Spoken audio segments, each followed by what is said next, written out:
अगर सब कुछ ठीक रहा तो पश्चिम बंगाल में लोकसभा चुनाव के लिए अगले हफ्ते बीजेपी के पहले चरण के उम्मीदवारों की सूची की घोषणा हो सकती है।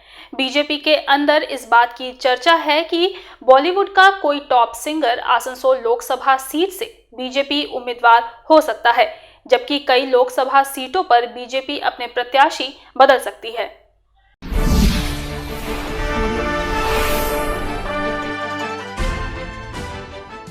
अगर सब कुछ ठीक रहा तो लोकसभा चुनाव के लिए अगले हफ्ते बीजेपी के पहले चरण के उम्मीदवारों की सूची की घोषणा हो सकती है। लेकिन आगामी लोकसभा चुनाव में बीजेपी के टिकट पर कौन कहां से चुनाव लड़ेगा, ये बड़ा सवाल है और बीजेपी का शीर्ष नेतृत्व लोकसभा चुनाव के लिए उम्मीदवारों के चयन पर माथापच्ची कर रहा है।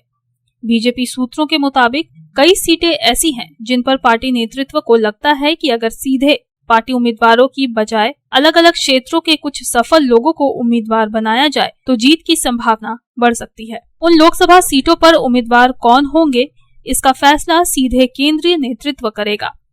आसनसोल लोकसभा सीट उस फॉर्मूले में आश्चर्यचकित करने वाला हो सकता है।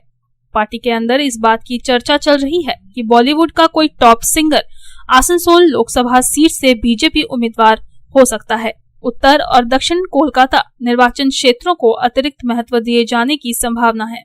पश्चिम बंगाल की 42 लोकसभा सीटों के लिए बीजेपी के उम्मीदवारों की सूची में पूर्व नौकरशाहों से लेकर सैन्य अधिकारियों तक, बॉलीवुड, टॉलीवुड से लेकर खेल क्षेत्र तक के कुछ सफल चेहरे होने की संभावना है।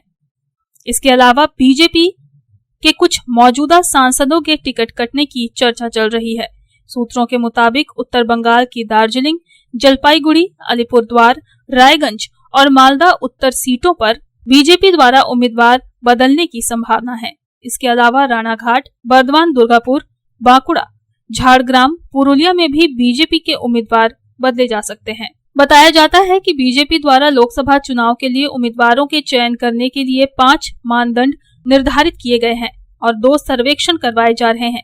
सूत्रों के मुताबिक संभावित बीजेपी उम्मीदवारों की प्रारंभिक रिपोर्ट बीजेपी की केंद्रीय चुनाव समिति को सौंप दी गई है। केंद्रीय चुनाव समिति इसे अंतिम रूप देकर संसदीय बोर्ड को सौंपेगी। बीजेपी का संसदीय बोर्ड उम्मीदवारों के नाम पर अंतिम मुहर लगाएगा। बीजेपी सूत्रों के मुताबिक उम्मीदवारों के चयन में 5 मानदंडों को महत्व दिया जा रहा है। संगठन में उम्मीदवार की भूमिका, उसकी छवि, क्षेत्र में स्वीकार्यता, जनता की राय और जीतने की संभावना। इसके अलावा हर लोकसभा क्षेत्र के लिए 2 सर्वे चल रहे हैं। एक राज्य स्तर पर सर्वे चल रहा है जहां बीजेपी के वरिष्ठ नेता ऑडिटर की भूमिका निभा रहे हैं। वे अलग अलग जिलों में कार्यकर्ताओं को फोन कर उनके मन की बात पूछ रहे हैं। वे उन सभी से कम 2-3 नाम जान रहे हैं जो उस लोकसभा केंद्र में बीजेपी उम्मीदवार बनने के योग्य है। उसी के अनुरूप वे प्रदेश नेतृत्व को रिपोर्ट कर रहे हैं। दूसरा सर्वेक्षण केंद्रीय स्तर पर कराया जा रहा है। केंद्रीय बीजेपी नेतृत्व की ओर से एक पेशेवर ऑडिट टीम प्रत्येक लोकसभा केंद्र के लिए रिपोर्ट तैयार कर रही है। इन सब के आधार पर ही उम्मीदवारों की सूची को अंतिम रूप दिया जाएगा। रामबाबू यादव की रिपोर्ट, पब्लिक टाइम्स। अब आपके प्राचीन शहर रानीगंज में कोलकाता महानगर की तर्ज पर बन रहा है शहर के मध्य अत्याधुनिक residential cum commercial complex developed by Damodar कॉमोडिल्स प्राइवेट लिमिटेड। इस अत्याधुनिक रेसिडेंशियल कम कॉमर्शियल कॉम्प्लेक्स में आपको मिलेंगे 1207 स्क्वायर फीट से लेकर 1639 स्क्वायर फीट एरिया का 3 BHK फ्लैट, पार्किंग स्पेस।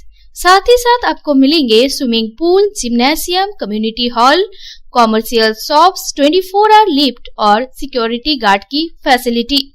फिर देर किस बात की, अच्छे वातावरण और सुरक्षित परिवेश में रहने के लिए आज ही संपर्क करें। PN मालिया रोड, दालपट्टी मोड़, 16 आना दुर्गा मंदिर के निकट, Raniganj, Paschim Bardhaman. Contact number 9614147280। Damodar residency, dream home destination.